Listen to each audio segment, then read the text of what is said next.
بسم الله الرحمن الرحيم والنازعات غرقا والناشطات نشطا والسابحات سبحا فالسابقات سبقا فالمدبرات أمرا يوم ترجف الراجفة تتبعها الرادفة قلوب يومئذ واجفة أبصارها خاشعة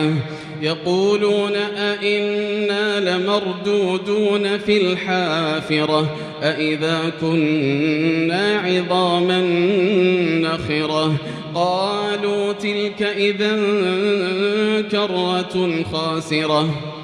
فإنما هي زجرة واحدة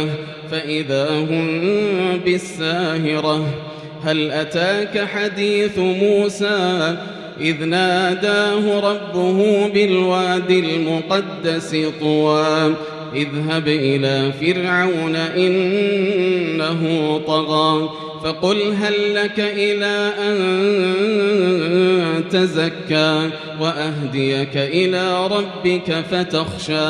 فأراه الآية الكبرى فكذب وعصى ثم أدبر يسعى فحشر فنادى فقال أنا ربكم الأعلى فأخذه الله نكال الآخرة والأولى إن في ذلك لعبرة لمن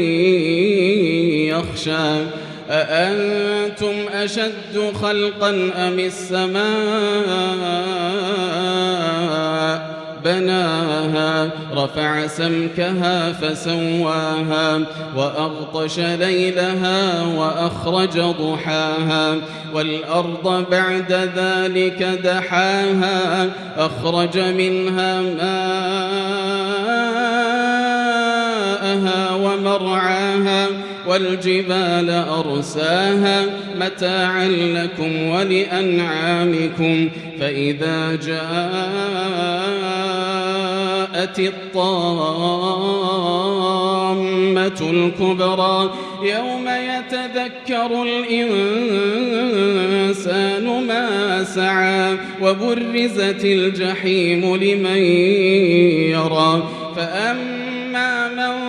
طغى وآثر الحياة الدنيا فإن الجحيم هي المأوى وأما من خاف مقام ربه ونهى النفس عن الهوى فإن الجنة هي المأوى يسألونك عن الساعة أيان مرساها فيما أنت من